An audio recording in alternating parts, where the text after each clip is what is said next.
की स्तुति हो। Amen. आइए हम इस समय ताली बजाते हुए परमेश्वर का स्तुति है।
Thank you, Jesus. Thank you, Lord.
एक भाई बहन के लिए आपसे मदद मांगते पिता।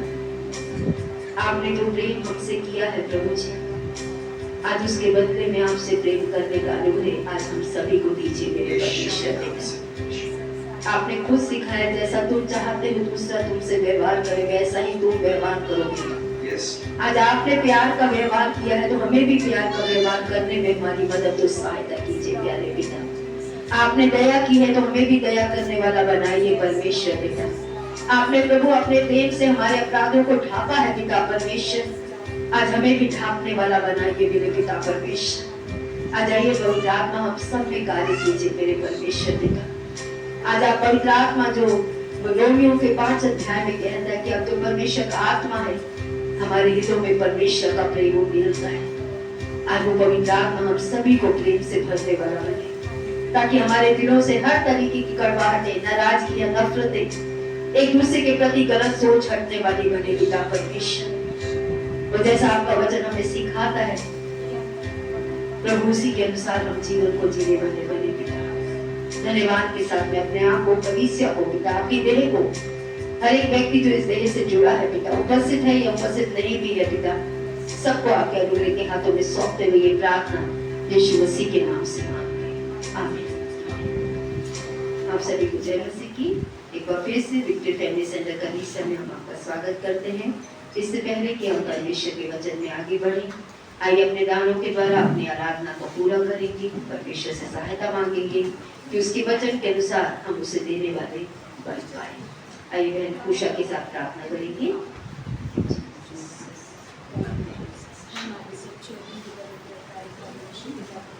धन्यवाद देते पिता आपकी महान उपस्थिति के लिए पिता, प्रभु आपकी प्रेम आपकी करुणा भलाई के लिए पिता धन्यवाद देते हुए पिता इस समय को पिता के समय को तेरे हाथों में सौंपती पिता प्रभु। लेने से देना अच्छा है पिता, तेरे वचन कहते पिता प्रभु, तेरे वचन कहते हर्ष के साथ देने वालों से प्रसन्न हो पिता। आज हम हर्ष और आनंद के साथ पिता जो तूने दिया है पिता प्रभु, तुझे देने वाले बिने पिता परमेश्वर प्रभु, पूरी दशांश पिता परमेश्वर प्रभु जी तेरे कलीसिया में लाने में पिता प्रभु और पीछे कड़क के देखने में पिता प्रभु हमारी मदद कीजिए पिता। तू अबरंबार आशीषों का वर्षा करने वाला परमेश्वर है पिता, सभी को आशीषित कीजिए पिता प्रभु, सभी को देने की योग्य बनाइए पिता परमेश्वर यीशु मसीह के नाम में पिता। हर्ष और आनंद के साथ पिता सब देने वाले पिता यीशु मसीह के नाम में पिता।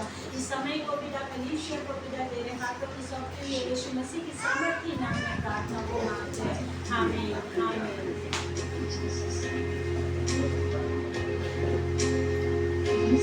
तेरा प्यारे कैसी है दया तेरी, कैसा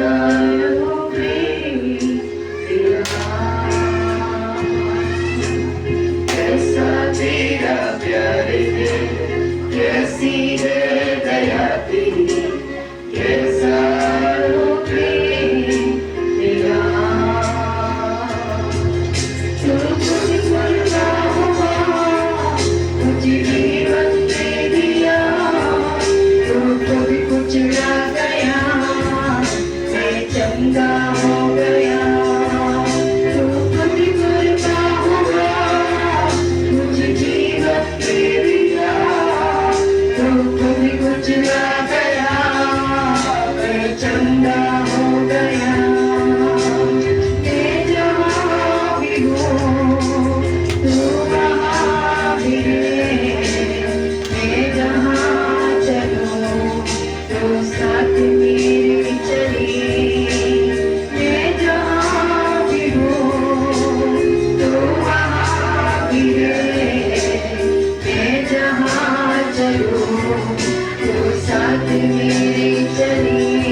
तो साथ मेरे चली, मैं जहाँ भी हूँ तो वहाँ भी मैं जहाँ चलूँ तो साथ मेरे चली।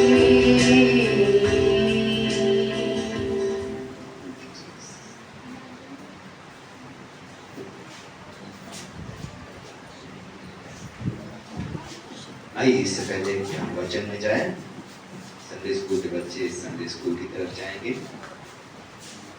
और हम आज प्रार्थना में अपने मनों को तैयार करेंगे परमेश्वर के सामने अपनी आंखों को बंद करते हुए। आज परमेश्वर से कहे, प्रभु मेरे मन को अपने वचन के लिए तैयार करें। हर जीवन जो यहाँ विश्वासी के रूप में बैठा है, आज अपने मन के लिए प्रार्थना करें, परमेश्वर मुझे वो अच्छी भूमि जैसा मन दीजिए परमेश्वर, जो तेरे वचन को अपने अंदर देकर समाकर 30 गुना 60 गुना 100 गुना फल लाता है। आज हर एक चिंता बोझ, हर एक प्रभु वो पथरीलापन, हर एक सख्तपन परमेश्वर, आज हर एक वो प्रभु बात जो प्रभु आज गहराई वाली नहीं है, मेरे जीवन से हटने वाली बन सके परमेश्वर। और आज प्रभु मेरा मन अच्छी भूमि की तरह आज आपके वचनों को ग्रहण करने वाला बन सके परमेश्वर। धन्यवाद करते हैं परमेश्वर, आज अपने जीवनों को आपके हाथ में सौंपते हैं, प्रार्थना करते हैं प्रभु आपका वचन जो दो धारी तलवार से भी तेज है परमेश्वर, आज हमारे मनों की गहराइयों तक पहुंचने वाला बन सके, आज हमारे मनों की गहराइयों तक जाने वाला बन सके। जहां आज भी पाप है, जहां आज भी अंधकार है, जहां आज भी प्रभु आपकी इच्छा पूरी नहीं हो रही है परमेश्वर, आज उस स्थानों में जाकर आज प्रभु बदलाव लाने वाला बन सके परमेश्वर। हमें इस बांझपन से छुड़ाकर प्रभु आज हमें आज बलवंत बनाने वाला बन सके यीशु मसीह के नाम से परमेश्वर। आज प्रार्थना मांगते प्रभु हमें आपसे जोड़ने वाला बन सके परमेश्वर, और हम आप में जुड़कर आप में बने रहने वाले बन सके और बहुत सा फल फलने वाले बन सके। आज धन्यवाद करते हैं, विश्वास करते हैं आप हमारे जीवनों से बात करेंगे, और आज प्रभु हमारे मन आज प्रभु जैसे आपका वचन कहता है, मेरी भेड़ मेरी आवाज सुनेगी और मेरे पीछे चलेगी। आज प्रभु हमें आपकी आवाज सुनने में और आपके पीछे चलने में सहायता मदद कीजिए। धन्यवाद के साथ विश्वास के साथ ये सारी प्रार्थना यीशु मसीह के नाम से मांगते हैं, आमीन आमीन। हम फिर से निर्गमन की सीरीज जो कि हम चल रहे थे, जिसमें आज हम 8वीं श्रृंखला देखने जा रहे हैं, और आज का जो सब्जेक्ट है परमेश्वर की अगुवाई में भरोसा रखना। इससे पहले हम 7 सब्जेक्ट्स देख चुके हैं निर्गमन में, और निर्गमन में जो हमने शुरू किया था कि जब परमेश्वर चुप रहता है तो हमें परमेश्वर की भलाइयों पे भरोसा करना है। जब परमेश्वर बोलता है तो जो वो बोलता है उस पे हमें ध्यान देना है। जब परमेश्वर हमसे बात करता है तो हमें उसकी बात मानने वाला जीवन बनना है। और हमने देखा था जब जिंदगी में मुश्किल आती है, परिस्थिति आती है, तब हमें परमेश्वर का जो है वो परमेश्वर के भरोसा करना है, परमेश्वर पे निर्भर होना है, परमेश्वर से जुड़कर उस परिस्थितियों से बाहर आना है, परमेश्वर की ओर भागना है। उसके बाद हमने देखा था जब परमेश्वर आपको और मुझे बचाता है, पापों से छुड़ाता है, तो परमेश्वर चाहता है कि हम उसकी सेवा करें, हम उसकी आराधना करें। और जब हम उसकी आराधना और सेवा करते हैं, हम हर्ष से करने वाले बन सके, खुशी से करने वाले बन सके, और परमेश्वर जो आराधना चाहता है वो बहुतायत में खुशी से सेवा और आराधना चाहता है। और हमने देखा था कि अगर हम बहुतायत में, जब परमेश्वर ने हमें सब कुछ दिया है, उसकी सेवा और आराधना हर्ष से खुशी से नहीं करते, तो वापस पाप की गुलामी में हम वापस बढ़ जाते हैं। और लास्ट में हमने देखा था कि हमें आनंद पूर्वक परमेश्वर की आराधना और सेवा करनी है, और परमेश्वर के उद्धार में हमें आज आराम पाना है। जो पिछली बार हम देख चुके, परमेश्वर के उद्धार में, यानी कि जब हमें परमेश्वर ने उद्धार दिया है तो हम उस उद्धार में आराम पाने वाले बन सके। आज जो सब्जेक्ट है परमेश्वर की अगुवाई पे भरोसा करें, और हमने इस चार्ट में देखा था कि परमेश्वर अंधकार से, जो कि काले कलर का पिलर दिख रहा है, वहां से यीशु के लहू के द्वारा, जो कि लाल कलर का पिलर है, हमें परमेश्वर पवित्रता में अपने साथ अनंत जीवन में ले चल रहा है। और हमें परमेश्वर दिन प्रतिदिन अगुवाई करता है। और आज हमें परमेश्वर की अगुवाई पे भरोसा करना बहुत जरूरी है। और आज मैं उन सभी जीवनों का, क्योंकि आज जितने लोग हम यहाँ बैठे हैं उससे 3 गुना लोग हमें ऑनलाइन देख रहे हैं, आज उन ऑनलाइन व्यूअर्स का भी हम एक कलीसिया के रूप में स्वागत करना चाहते हैं, क्योंकि हमारी कलीसिया के अटेंडेंस से 3 गुना ज्यादा ऑनलाइन व्यूअर्स है। और आज हम उस ऑनलाइन व्यूअर, चाहे वो यूट्यूब के माध्यम से हो, फेसबुक के माध्यम से हो, हम उनका भी स्वागत करना चाहते हैं। हम पिछले रविवार जो देख रहे थे, पास ओवर यानी कि फसह के पर्व को देख रहे थे कि कैसे परमेश्वर ने यीशु के लहू के द्वारा और विश्वास के द्वारा, आज्ञाकारिता के द्वारा अपने लोगों को पहलौठे के मरने से बचाया और हमें पाप के गुलामी में से छुड़ाया। और हमने देखा था कि निर्गमन जब किताब पढ़ते हैं तो हमें समझ में आता है कि परमेश्वर सिर्फ गुलामी में से नहीं छुड़ाता है, परमेश्वर हमें वायदे के देश में लेके जाना चाहता है। ठीक है, पाप की गुलामी में से निकालकर गुलाम रहकर घूमना ये सब परमेश्वर की इच्छा नहीं। एक गुलामी में से दूसरी गुलामी में जाना, एक पाप में से दूसरे पाप में जाना, इस पाप से निकले तो उस पाप में फंस गए, ये परमेश्वर की इच्छा नहीं है। परमेश्वर की इच्छा है कि जब हम पाप की गुलामी में से बाहर आए, परमेश्वर ने जो वायदे का देश दिया है, परमेश्वर ने जो वायदे किए हैं, उनमें हम प्रवेश करने वाले बन सके। और इसके लिए हमें परमेश्वर की अगुवाई के पीछे पीछे चलना बहुत जरूरी है।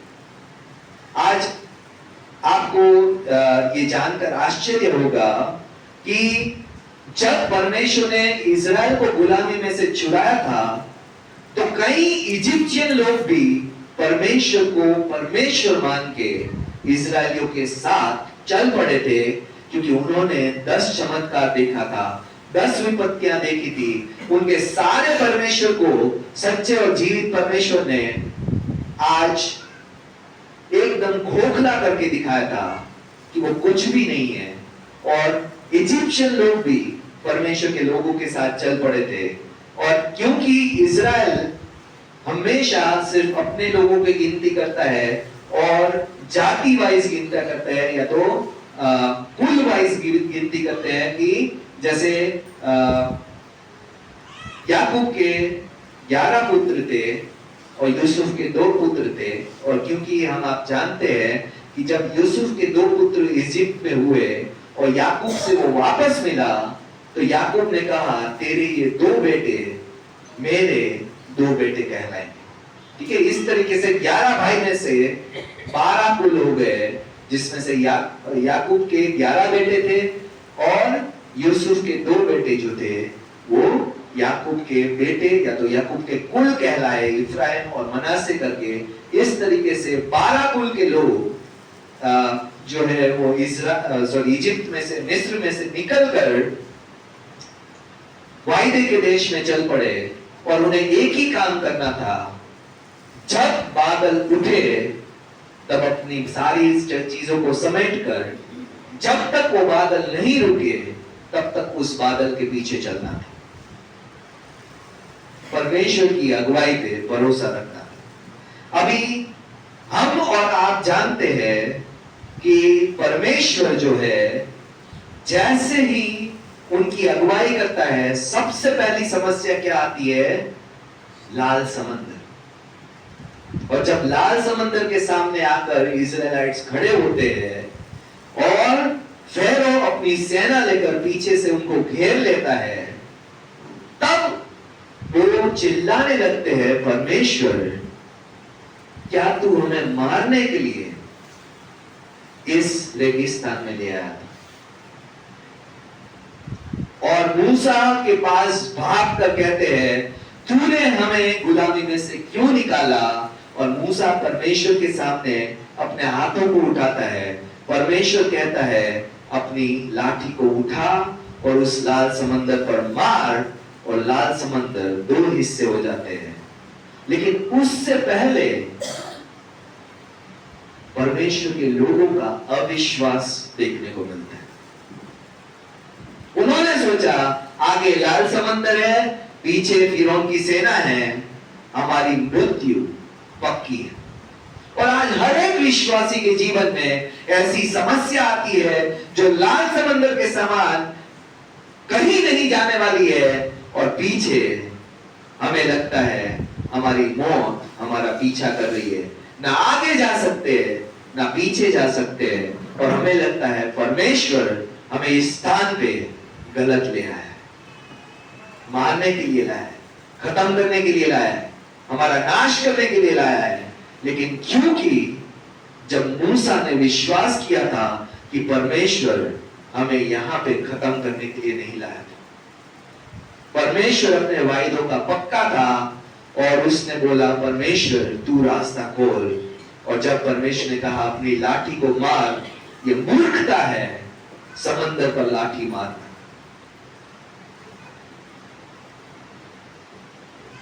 कितनों ने कोशिश की है समंदर पर लाठी मारना, क्या होता है? छींटे ऊपर आते आप गीले हो जाते, बस इससे ज्यादा कुछ नहीं। दूसरी बार मारेंगे तो भी वही होगा, तीसरी बार मारेंगे तो भी होगा। लेकिन क्योंकि परमेश्वर की आज्ञाकारिता में उसने लाठी मारी, परमेश्वर ने रास्ता खोल दिया। आज हर वो विश्वासी जो अपनी समस्याओं में परमेश्वर को पुकारता है, इधर उधर भागने की बजाय, अपने अविश्वास करने की बजाय, परमेश्वर को खोजने की जगह परमेश्वर पे विश्वास करने का चुनाव करता है, और परमेश्वर से कहता है प्रभु तू रास्ता खोल, उसके लिए परमेश्वर लाल समंदर जैसा रास्ता भी खोलता है। आमीन। परमेश्वर रास्ता को खोलने वाला परमेश्वर है। और लाल समंदर का सिर्फ एक ही घटना नहीं थी जहां परमेश्वर के लोगों को परमेश्वर की अगुवाई पे भरोसा करना था, परमेश्वर उनको उस रास्ते से ले जाकर चलता है जो रेगिस्तान का रास्ता था, जहां उन्हें प्रतिदिन परमेश्वर पे भरोसा करना था, क्योंकि रेगिस्तान में कोई दुकान नहीं थी, कोई खेत नहीं थे, कोई फ्रूट नहीं मिलते थे, कोई खाना नहीं मिलता था, कोई पानी नहीं मिलता था।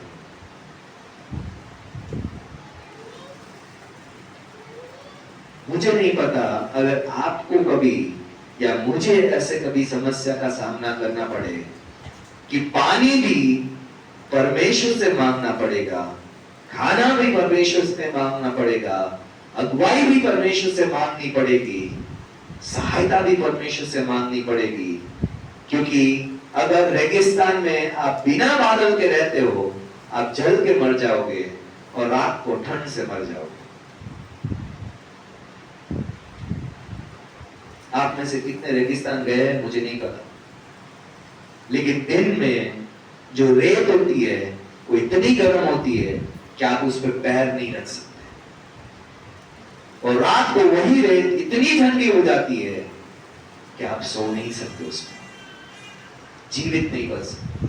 लेकिन परमेश्वर उनके लोगों को, अपने लोगों को उस रेगिस्तान से ले आया, और उन्हें प्रतिदिन भरोसा करना था, प्रतिदिन परमेश्वर पे विश्वास करना था, और विश्वास करना था कि परमेश्वर हमें सही रास्ते पे ले जा रहे हैं। आज बहुत से विश्वासी विश्वास में आने के बाद जब समस्याओं का सामना करते हैं तो सोचते हैं परमेश्वर पे विश्वास करके हमने गलत किया, गलती कर दी हमने परमेश्वर की बात मानकर, या हम कैसे परमेश्वर के पास आए हैं जो हमें समस्याओं के जीवन से बाहर नहीं निकाल, और वो रेस्ट नहीं कर पाते, भरोसा नहीं कर पाते। जब तक हम किसी पे निर्भर होते हैं हमें बहुत चैन की नींद आती है, क्योंकि सारी टेंशन जिस पे हम निर्भर है उसकी होती है। आज बच्चों को सुबह माँ बाप को उठाना पड़ता है, उठो स्कूल जाना है, तब तक वो उठते नहीं, क्योंकि उनको पता है हमें कोई उठाने वाला है, हमें कोई परवाह करने वाला है, हमारे लिए कोई खाना बनाने वाला है, हमारे कपड़े प्रेस करने वाला, और वो टाइम से उठ के सब कुछ करके देगा, हमें तो अपना बैग उठा के सिर्फ स्कूल पहुंच जाए। लेकिन आज परमेश्वर के लोग वही भरोसा परमेश्वर पे नहीं कर पाते, और अपने आरामों को खो देते हैं। सब कुछ मुझे ही करना है, सब कुछ मुझे ही करना है, ये मुझे करना है, किराया मुझे देखना है, इसका मुझे देखना है, उसकी समस्या मेरी है, इसकी समस्या मेरी है। और हम रात को सो नहीं पाते। और आज सिर्फ हमारी ये प्रॉब्लम नहीं है, अमेरिका के लोगों की जब आंकड़े पढ़ते हैं तो 50 से 90 मिलियन, 1 मिलियन 10 लाख होता है, 50 मिलियन का मतलब है 5 करोड़ से 9 करोड़ लोग रात को सो नहीं पाते। क्यों? क्योंकि उनको लगता है सब कुछ हमें ही करना है, हमारे जीवनों का मालिक हम ही। और 10 मिलियन लोग यानी कि 1 करोड़ लोग रात को नींद की गोलियां खा के सोते हैं। और क्यों वो नहीं सो पाते? क्योंकि वो सोचते हैं सारी समस्या उनकी खुद की है। हमें एक बात समझनी है, जब हम विश्वास में आते हैं, तो जब हम अपना जीवन परमेश्वर को सौंपते हैं, तो हमें एक ही काम करने हैं। परमेश्वर कहता है उठ, तो हमें उठ लेना है। परमेश्वर कहता है तो चल, तो हमें चल लेना है। परमेश्वर कहता है आराम कर, तो हमें आराम करना है। जो परमेश्वर कहे वही करना है। बाकी की सारी समस्या परमेश्वर की। उनको कुएं नहीं खोदने थे रेगिस्तान कि हम पानी निकालें, उनको खेती नहीं करनी थी रेगिस्तान में कि हम बोएंगे और हम काटेंगे। उनको सिर्फ एक चीज करनी थी, परमेश्वर की अगुवाई पे भरोसा। आज मेरा और आपका जीवन कैसा है? क्या वो आराम से भरा है या बेचैनी और चिंताओं से भरा है? हम सुबह उठते ही किस सोच के साथ उठते हैं? रात को सोते टाइम हमारा माइंड क्या सोचता रहता है? ये दिखाता है कि आपका भरोसा परमेश्वर पे है या खुद पर। जो परमेश्वर पे भरोसा करता है वो परमेश्वर पे कहता है परमेश्वर ये मेरी जरूरत है, कल मुझे ये चाहिए, और आराम से सो जाते हैं। जैसे आपके बच्चे करते हैं, रात को 10 बजे बोलते हैं पापा मुझे तो ये चाहिए, और पापा बेचारा भागता रहता है 10 बजे कि क्या कहां से ला, है ना? बच्चे आराम से सो जाते हैं क्योंकि उन्होंने बोल दिया मेरी जरूरत है, मुझे कल ये चाहिए, उनकी टेंशन खत्म। आज क्या विश्वासी परमेश्वर पे इतना भरोसा कर सकते हैं, इतना निर्भर हो सकते हैं? ये हमारा चुनाव है। क्या हम होना चाहते हैं, या सारी चिंताएं, सारे बोझ, सारी समस्याएं, सारी जरूरतों को बोझ हम ही ढूंढ कर लेना चाहते हैं? ये आपके और मेरा चुनाव है। अगर हम आराम नहीं कर रहे हैं, इसका मतलब हम चिंता कर रहे हैं, हम डर रहे हैं, हम सोच रहे हैं, और इस वजह से हम सो नहीं पा रहे।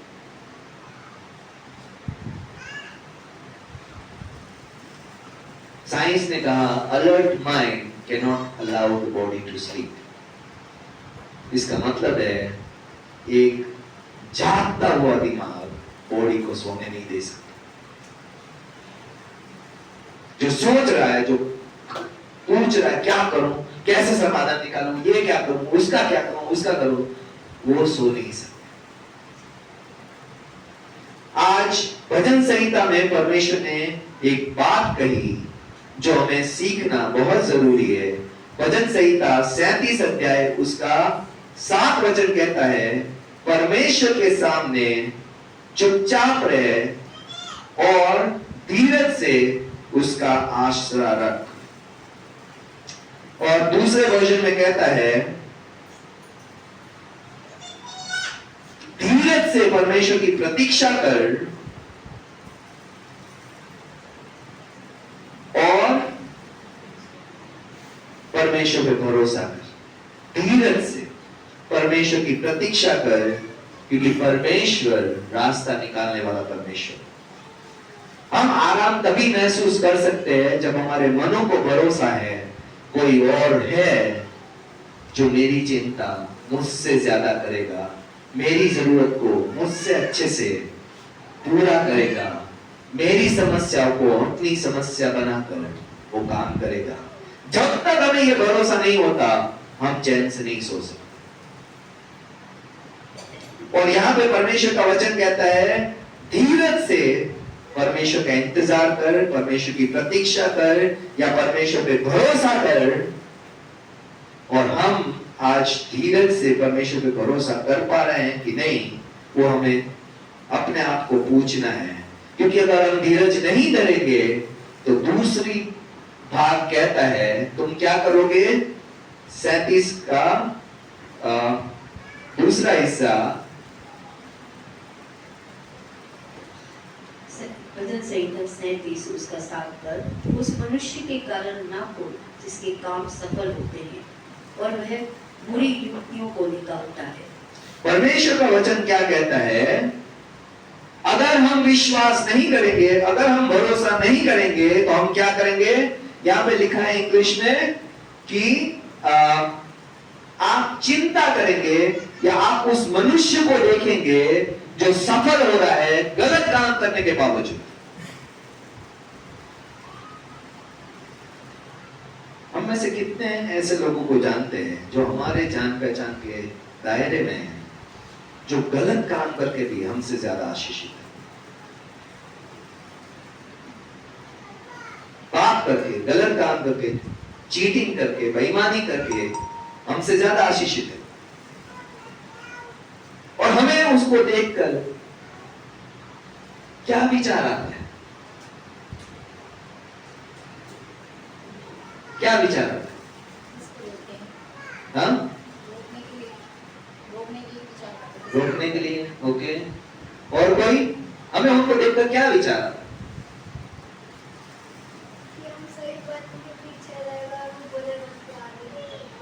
हम सही बनकर पीछे रह गए और वो गलत करके भी आगे निकल गए। आता है नहीं आता?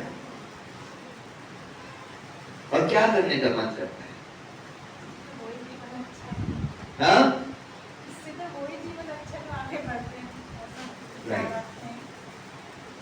हमें उनका जीवन अपने जीवन से बेहतर लगने लगता है।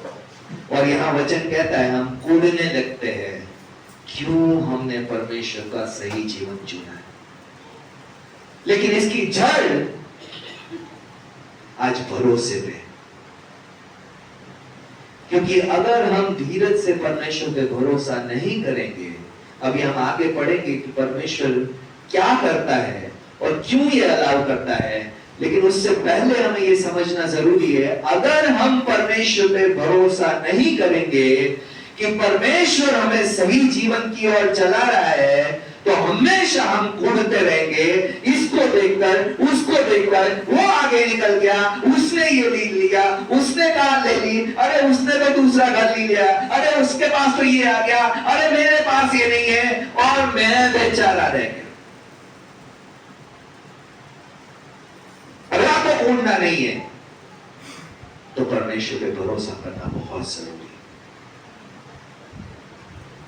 आज जितने भी कूदने वाले हैं, उनका रही सही प्रॉब्लम जो है, उनके मन के अंदर परमेश्वर की अगुवाई पे भरोसा नहीं है। सीधी सी बात है, क्योंकि अगर अगुवाई पे भरोसा होता तो दूसरों को देखकर कूदने की बजाय परमेश्वर से कहते, प्रभु तू भी मेरे लिए मार्ग निकाल, मैं भी सफल होना चाहता हूं।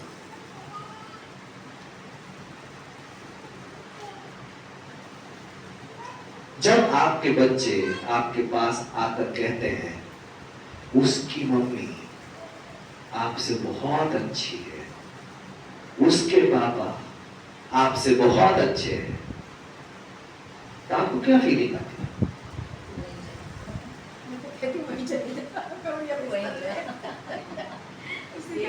जहां जाके वहीं रह ले। और आज हम क्या कर रहे हैं? उसका परमेश्वर, उसका रास्ता, उसका पाप का जीवन उसे ज्यादा आशीषित है। परमेश्वर तुझसे तो वो अच्छा है। परमेश्वर क्या कहेगा?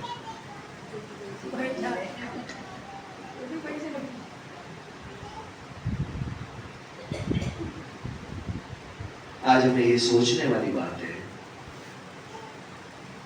हर एक बच्चे को दूसरे के माँ बाप बड़े प्यार वाले लगते हैं। अपने माँ बाप को छोड़कर सारे माँ बाप अच्छे है ना। आपके बच्चों को भी यही लगेगा, आपको भी यही लगता था, सच बता दी है ना। मेरी मम्मी तो बड़ी स्ट्रिक्ट, मेरे पापा तो बहुत सोना समझ, मेरे मम्मी को ये नहीं आता, मेरे पापा को ये नहीं आता। हर एक बच्चा इसी बातों से बना है।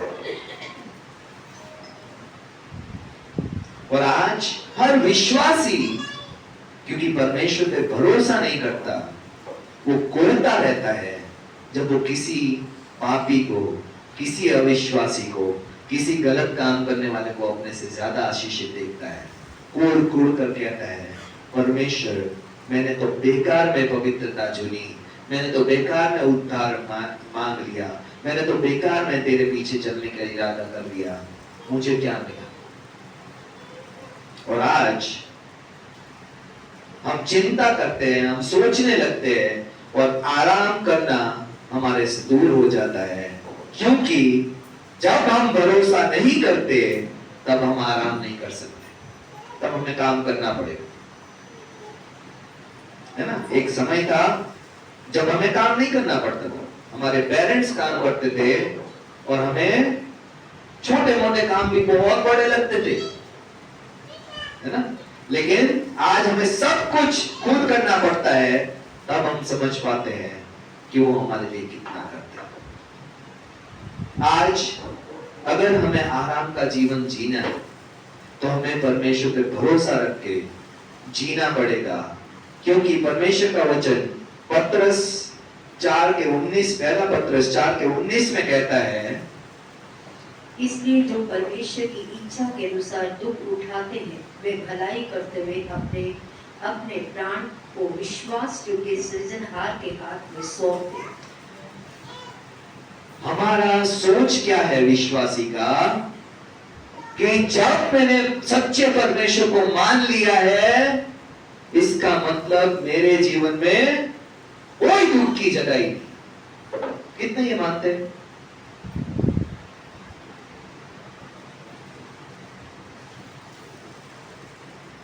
मेरे जीवन में कोई दुख नहीं है, सच्चे परमेश्वर को मान लिया, अभी कोई समस्या नहीं आएगी, कोई प्रॉब्लम नहीं आएगी। यहाँ पे परमेश्वर का वचन कहता है, जो परमेश्वर की इच्छा के अनुसार क्या उठाते हैं, सुख की तो बात ही नहीं है अभी, जिसके लिए हम परमेश्वर के पास आए थे उसकी तो परमेश्वर कहता है मेरी इच्छा के अनुसार क्यों दुख उठाना जरूरी है, हमें ये समझना जरूरी है।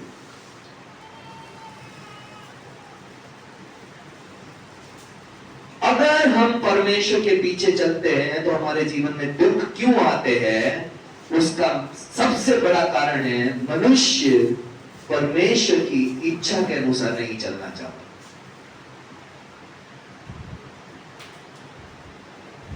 आज जो व्यक्ति चाकू लेकर किसी को मारने चल जाता है, क्या वो परमेश्वर की इच्छा है?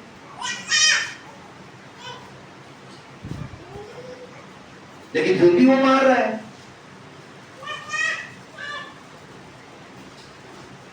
आज हर एक दुख की समस्या इंसान का परमेश्वर की इच्छा को ना मानना है। और क्योंकि परमेश्वर ने कहा ये पृथ्वी का अधिकार मैं मनुष्य को सौंपता हूं, परमेश्वर बिना आमंत्रित या बिना बुलाए इस पृथ्वी में काम में दखलंदाजी नहीं करेगा। और आज इंसान की प्रॉब्लम क्या है, परमेश्वर को बुलाना नहीं चाहता कि परमेश्वर आकर मेरी सहायता कर। इसलिए यहाँ पे वचन कहता है जो परमेश्वर की इच्छा के अनुसार दुख उठाते हैं उन्हें करना क्या है, क्या करना है, वे भलाई करते हुए अपने अपने प्राण को विश्वास योग्य सृजनहार के हाथ में सौंप दे। दूसरों के प्रति हमें फिर भी भलाई कर। प्रॉब्लमेटिक है, हमारे जीवन में दुख है और परमेश्वर हमें क्या करने को बोल रहा है, दूसरों के साथ भलाई करो। अभी आप और मैं पूछ सकते हैं प्रभु तू मेरा दुख दूर कर दे, मैं खुशी से करूंगा, है ना? बहुत आसान है ना? दुख दूर हो गया और खुशी से हम परमेश्वर के या दूसरों के साथ भलाई करें। लेकिन क्योंकि जब तक परमेश्वर की इच्छा पूरी नहीं होती है, हमें दुख उठाकर भलाई करना सीखना पड़ेगा। यीशु मसीह जब खुद परमेश्वर मनुष्य बन के आया, आपको क्या लगता है सारों ने उसको आदर सम्मान करके, उसके साथ अच्छा व्यवहार करके, उसकी सारी बातें मानने का चुनाव किया? नहीं। जो परमेश्वर खुद मनुष्य बन के आया था, उसको भी उसने क्रूस पे टांग दिया। और हम सोचते हैं हम उस परमेश्वर के पीछे चलने वाले लोग सुख का जीवन पा पाएंगे अगर हमने उस परमेश्वर को चुना। और यही सारी समस्याओं का जड़ है। हमारी एक्सपेक्टेशन परमेश्वर से ये है कि परमेश्वर को मानते ही सारे दुख दूर हो जाएंगे और कभी मेरे जीवन में दुख नहीं आएगा। लेकिन परमेश्वर की इच्छा है मेरे जीवन में कितने भी दुख आए, मैं दूसरों के प्रति भलाई करना सीखूं, जैसे यीशु मसीह ने किया। उसको लोगों ने थूका, उसको लोगों ने अपमान किया, उसको लोगों ने तरह तरह के उस पर दोष लगाया, पियक्कड़ है, पेटू है, नशेड़ी है, शराबी है, पापियों के साथ बैठा रहता है, टैक्स कलेक्टर का दोस्त है, अमीरों का दोस्त है, बहुत सारे इल्जाम लगाए। उन्होंने उन सारे इल्जाम लगाने वालों के लिए चंगाइयां की, भलाइयां की, उनको पाप के बारे में मुड़ने का सुसमाचार दिया। उसने एक के साथ भी बुराई नहीं की। और आज परमेश्वर हमें भी वही सिखाना चाहता है कि हम दुख उठाकर भलाई करने वाले लोग बन सके। क्योंकि जब हम ये करेंगे तो वचन क्या कहता है? हम अपने प्राणों को अपने परमेश्वर के हाथ में सौंप देते हैं। आज पता है कि अपने प्राण किसी के हाथ में सौंपना बहुत मुश्किल। ये आपको कब पता चलता है? जब आप किसी के पीछे बैठते हैं। अरे धीरे चला, अरे वो नहीं, अरे इधर नहीं, अरे उधर नहीं, अरे क्या है ये? हम जो चलाने वाला है उस पर भरोसा नहीं कर रहे। हमें अपने जान की परवाह उसकी जान से ज्यादा है ना? बैक सीट ड्राइवर बोलते हैं, जिनको खुद चलानी नहीं आती लेकिन फिर भी चलाने वाले को हर बात पे अगुवाई करना चाहते हैं, सलाह देना चाहते हैं, है ना? और आज हमें इसी से बचना है। परमेश्वर को मत बताइए वो आपका जीवन कहां ले जा रहा है। परमेश्वर को पता है। परमेश्वर तुम मुझे रेगिस्तान में ले आए, परमेश्वर मेरे सारे दोस्त छूट गए, परमेश्वर मेरे तो सारे रिश्तेदार भी छूट गए, परमेश्वर मेरा तो कोई दायरा ही नहीं रहा, परमेश्वर मेरा तो ये चला गया, मेरा तो वो चला गया, मेरे खीरे, ना मेरा ये ना मेरा वो, और हमेशा कोड़ते रहे। क्यों? क्योंकि जहां परमेश्वर ले जा रहा है वो हमें दिखता ही नहीं। वो वायदे का देश, क्योंकि हमारे अंदर भरोसे की आंख ही नहीं। और आज जब हम परेशानियों का सामना कर रहे हैं, इसका मतलब यही है कि हम सही रास्ते पे हैं। परमेश्वर हमारी अगुवाई कर रहा है। आपके जीवन में कोई समस्या नहीं है, इसका मतलब परमेश्वर ने आपकी अगुवाई करना छोड़ दी, या तो आप परमेश्वर के पीछे चलना बंद कर दिया। सिंपल सी बात। क्योंकि परमेश्वर ने अपने लोगों की अगुवाई रेगिस्तान में की, समस्याओं से भरे जीवन में की, और वहां एक ही बात सिखाना चाहता था कि हम परमेश्वर की अगुवाई पे भरोसा करने वाले बन सके। आज भी मसीह लोगों के साथ हर एक देश में गलत हो रहा है। पिछली बार हमने देखा था कि ओडिशा में एक मिशनरी पास्टर और उसके 2 बेटे जो कि 10 और 12 साल के थे, उनको जिंदा जला दिया गया था, और उसकी बीवी ने उसको माफ करने का चुनाव किया था, जो कि जिसने उसके पति और बच्चों को जिंदा जला दिया था। एरिका कर्क, जिसके पति को, जो कि 32 साल का था, जिसको भरी मीटिंग में गोली मार दी गई, उसने भी उस मारने वाले को परमेश्वर की सहायता से माफ करने का चुनाव किया। क्यों? क्योंकि परमेश्वर चाहता है भलाई का बदला, बुराई का बदला हम बुराई से ना देकर भलाई से बुराई को जीतना। और आज हमें ये करना आता ही नहीं। हमें ईंट का जवाब पत्थर से देना आता है। एक गाली दी तो मैं 10 गाली देके आ सकता हूं, लेकिन एक गाली दी तो मैं ये नहीं बोल सकता प्रभु तुझे आशीष दे, मैं तेरे लिए प्रार्थना करूंगा परमेश्वर तुझे इस गाली देने वाले स्वभाव से बचाए। हमसे ये नहीं बोल सकते, हमारे मुंह से ये निकलेगा ही। एक गाल में थप्पड़ मारा तो हम तो मुंह के लात सब मार के आ गए। क्यों? क्योंकि हमें आता ही नहीं है दूसरा गाल फेर। आज विश्वासियों को भलाई से बुराई को जीतना परमेश्वर सिखाना चाहता है। आज हर बार जब हम कोटने का फैसला करते हैं, दूसरों को देखकर परमेश्वर की भलाई पे सवाल उठाने का फैसला करते हैं, परमेश्वर पे दोष लगाने का फैसला कर रहे हैं, तो आज हमारा भरोसा उसके मार्गदर्शन पे नहीं है। हमें यकीन ही नहीं है कि परमेश्वर हमें सही दिशा में ले जा रहा है, सही जीवन में ले जा रहा है, सही वायदे के देश में ले जा रहा है। और इसका अगर हमें परमेश्वर के मार्गदर्शन में आराम पाना है तो हमें 3 कारण समझने पड़ेंगे क्यों मुझे परमेश्वर पे भरोसा करना है। पहला, परमेश्वर भरोसे के लायक है। आज जितना आप इंसानों पे भरोसा कर रहे हैं उससे कहीं ज्यादा परमेश्वर भरोसे के लायक है। क्योंकि जिस भी इंसान पे आज आप भरोसा कर रहे हैं, कल परसों 1 साल बाद, 2 साल, 5 साल बाद आपको लगेगा वो बेईमान था, आपको उससे चोट लगेगी, पक्की बात है। लेकिन अगर आप परमेश्वर पे भरोसा करोगे अपनी हर एक बात के लिए, परमेश्वर बेईमान नहीं, परमेश्वर भरोसे के लायक है, वो आपके भरोसे को टूटने नहीं देगा। दूसरा, परमेश्वर भला है, वो कभी आपकी बुराई नहीं चाहेगा। आज वचन क्या कहता है?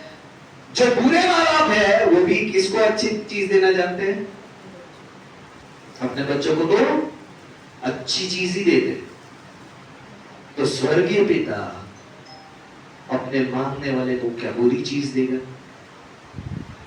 परमेश्वर भला है, उसमें कुछ बुराई नहीं है।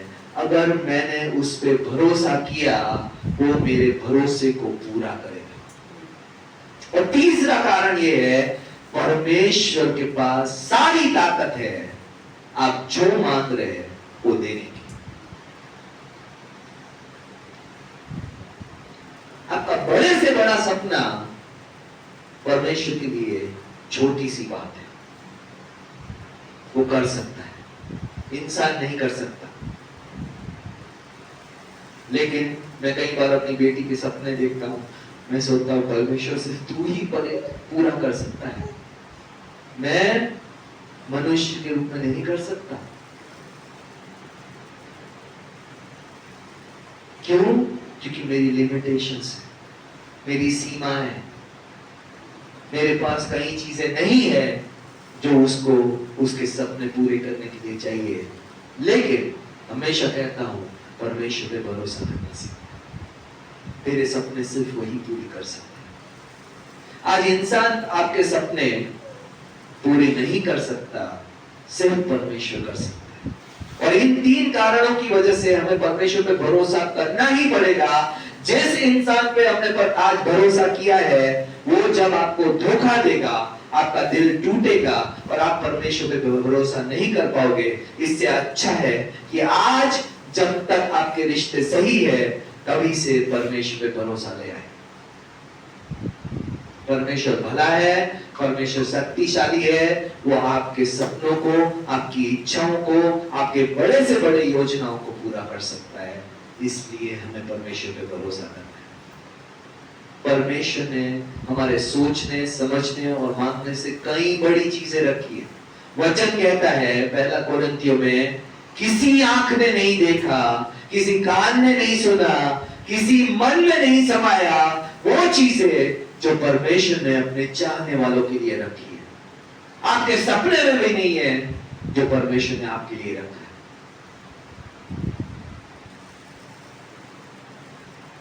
लेकिन उसके लिए भरोसा जरूरी है।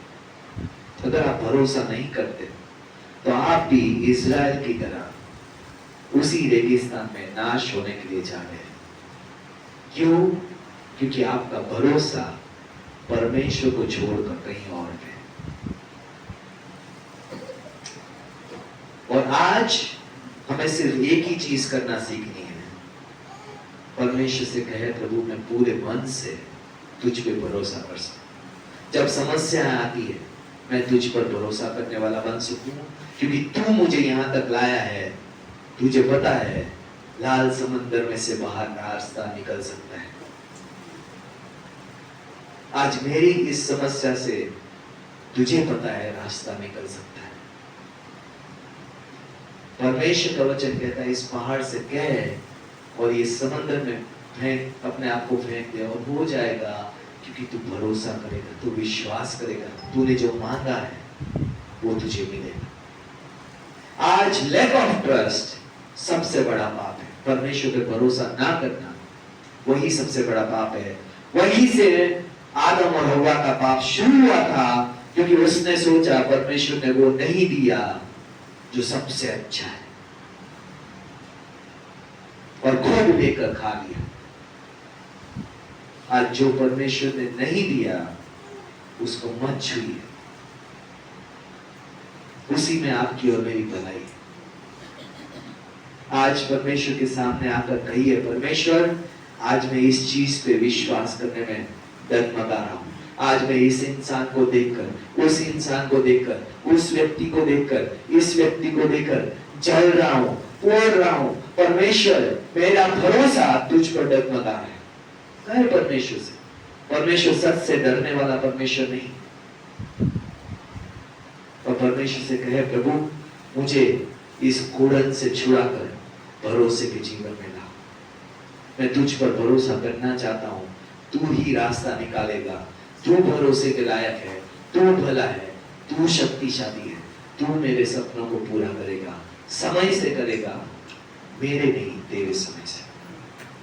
आइए हम परमेश्वर के सामने आए, परमेश्वर के पास आकर अपने जीवनों को फिर से परमेश्वर के हाथ में सौंपे। हम परमेश्वर पर भरोसा करने वाले बन सके। हमने जब परमेश्वर को अपना जीवन सौंपा है, परमेश्वर उसको वायदे के देश में ले जाएगा, अगर हम भरोसा करके उसकी अगुवाई पे चलते हैं। आइए हम परमेश्वर के सामने आकर, अगर आज हम भरोसा नहीं कर पा रहे, आज अगर हम उसकी अगुवाई में नहीं चल पा रहे, आज जो परमेश्वर कहता है वो नहीं कर पा रहे, तो अपने आप को परमेश्वर के सामने खड़ा करके कहे परमेश्वर आज मैं स्ट्रगल कर रहा हूँ। परमेश्वर आज मुझे माफ कर प्रभु, मैं तुझ पे भरोसा नहीं कर पा रहा हूँ। परमेश्वर मैं इसको देखकर बोल रहा हूँ, उसको देखकर बोल रहा हूँ। परमेश्वर आज मेरा भरोसा डगमगा रहा है। आज प्रभु मेरी सहायता कर। अगर हम वो जीवन है जो आज परमेश्वर पे भरोसा नहीं कर रहे, परमेश्वर की सहायता मांगे। आज परमेश्वर पे विश्वास करें। आज अगर हमने परमेश्वर की अगुवाई में चलना छोड़ दिया है, ये सोचकर कि परमेश्वर की अगुवाई में चलने से हमें आशीषें नहीं मिल रही है, तो आज वापस लौटे परमेश्वर की अगुवाई में। कहे परमेश्वर मेरी सहायता कर, मैं फिर से तेरी आज्ञाकारिता में, फिर से तेरे पीछे, फिर से तेरे वचन के अनुसार जीवन जीना चाहता हूँ। परमेश्वर तेरे सिवा कोई मेरे लिए रास्ता नहीं निकाल सकता। परमेश्वर तू भला है, तू शक्तिशाली है प्रभु, तू ही प्रभु भरोसे के लायक है। आज मैं तुझ पे भरोसा करना चाहता हूँ। जहां जहां परमेश्वर आपसे बात कर रहा है, जहां जहां परमेश्वर आपके जीवन के संघर्षों को, कमियों को दिखा रहा है, आज परमेश्वर के सामने खड़े होकर परमेश्वर से कहे प्रभु मदद कर। मैं भरोसा करना चाहता हूँ प्रभु, मैं भरोसे में चलना चाहता हूँ, मैं विश्वास में चलना चाहता हूँ प्रभु, मैं अपनी मन मर्जी से नहीं प्रभु तेरे पीछे चलना चाहता हूँ। परमेश्वर तू मुझे सही अगुवाई कर रहा है। परमेश्वर आज मेरे जीवन में कितनी भी समस्या क्यों ना हो, परमेश्वर तू मुझे इन सब से बाहर निकालेगा। आज परमेश्वर के साथ भरोसे का अंगीकार करें। आइए हम पास्टर रचना के साथ प्रार्थना करेंगे। परमेश्वर के साथ बात करते रहिए, परमेश्वर को पुकारते रहिए जहां जहां आप संघर्ष कर रहे हैं। Thank you Jesus, thank you Lord, thank you father, thank you Jesus, thank you Lord, thank you Jesus, thank you Lord, Thank you, Jesus. Thank you, Lord. आज परमेश्वर चाहता है हम दुख उठाकर भी भलाई करना का चुनाव कर सके। अगर हमने भलाई करना छोड़ दिया है, आज दुख को देखकर आज परमेश्वर से कहे, प्रभु मुझे तेरी तरफ दुख उठाकर भलाई करने में सहायता कर प्रभु। आज हर एक बुराई मुझे भलाई से जीतने में सहायता कर प्रभु।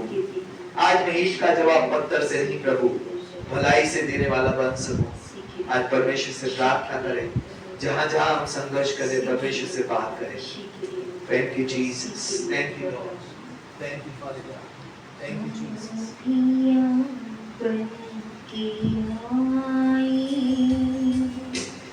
जिंदगी की फिक्र आँधियाँ बन के आई, जिंदगी की फिक्र कौन है तेरा के बनहारा, है भरोसा तेरा किधर, कौन है तेरा के बनहारा, है भरोसा तेरा किधर।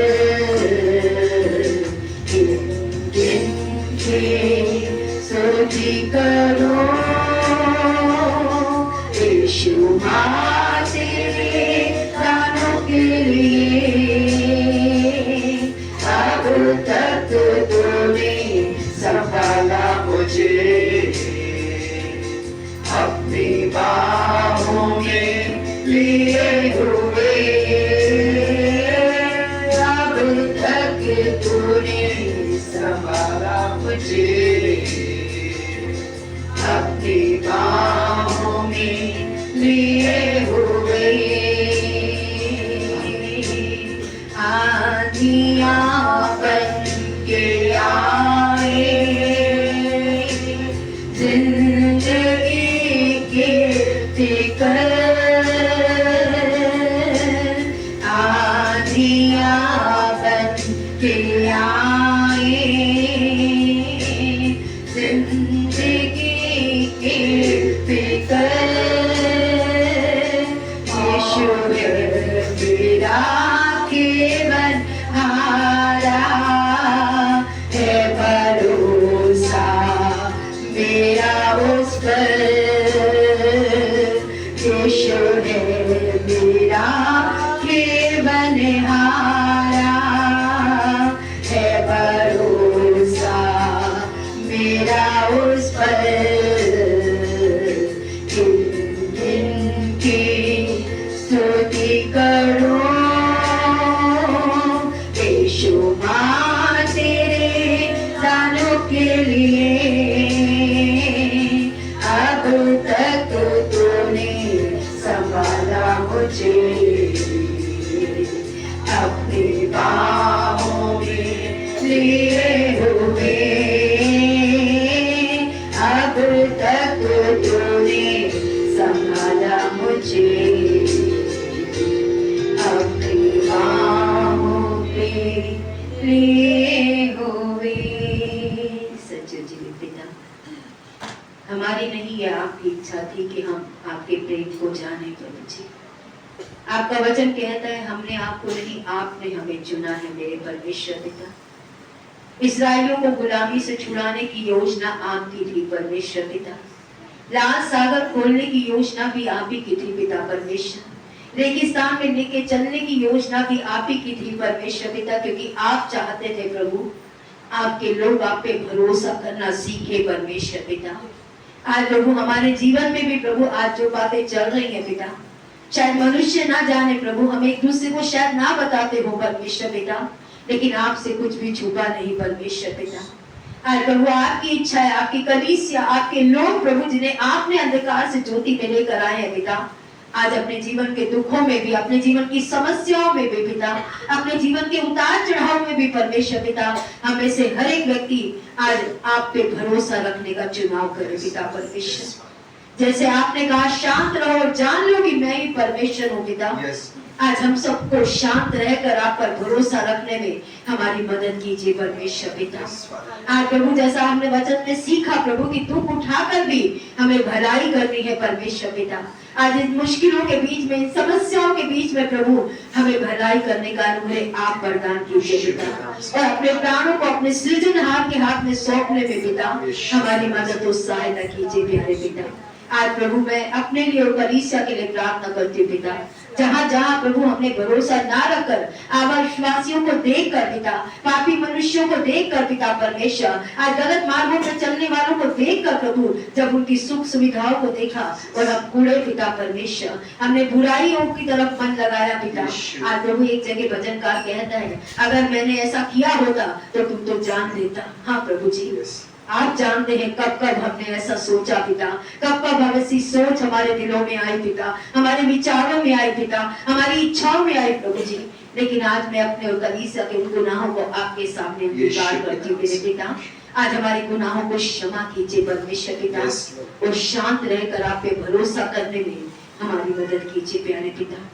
जैसे आपने मूसा की अगुवाई की थी पिता, मूसा खुद नहीं जानता था लाल सागर के आगे क्या करना है, लेकिन आप हर बार उसकी अगुवाई करते थे और वो लोगों की अगुवाई करता था पिता। ऐसे ही प्रभु आज हमें भी आज अगुवाई दीजिए मेरे पिता, ताकि हम अपने लोगों की अगुवाई कर सके, अपने परिवार की अगुवाई कर सके, अपने बच्चों की अगुवाई कर सके, अपने चेलों की अगुवाई कर सके पिता। अपने से जुड़े हर व्यक्ति की अगुवाई हम आपकी अगुवाई लेके करने वाले बने पिता, ताकि रास्तों को खुलते देखे, मार्गों को बनते देखे पिता, आज जरूरतों को पूरा होते देखे मेरे परमेश्वर पिता। आज ऐसा अनुग्रह प्रभु मैं अपने लिए और कलीसिया के लिए मांगती मेरे पिता। आइए प्रभु, क्योंकि आप अपने लोगों को रास्ता बनाकर देने वाले परमेश्वर है पिता, अपने लोगों को सुरक्षा देने वाले परमेश्वर है पिता, अपने लोगों को बचाने वाले परमेश्वर है पिता, अपने लोगों की जरूरतों को जानने वाले परमेश्वर है पिता। आज हमारे लिए शायद बंद हो, लेकिन आपके लिए खुला है पिता। जैसा हमने सीखा है प्रभु, हमें भी वो भलाइयां दिखा पिता, जो आज हम देख कर तेरे नाम में प्रभु महिमा का कार्य कर पाए पिता परमेश्वर। प्रभु मैं अपने आप को, कलीसिया को, ऑनलाइन के माध्यम से जुड़े हुए इस समय आने वाले समय पे हर एक जीवन को आपके अनुग्रह के हाथों में सौंपते हुए ये सारी विनती प्रार्थना उद्धार करता यीशु मसीह के नाम से मांगते हैं, आमीन। आप सभी इस समय पे बैठ सकते हैं। और इस समय जो हमारे साथ ऑनलाइन में जुड़े हैं उन सभी भाई बहनों का भी स्वागत करते हैं परमेश्वर का आशीष से और प्रेम से।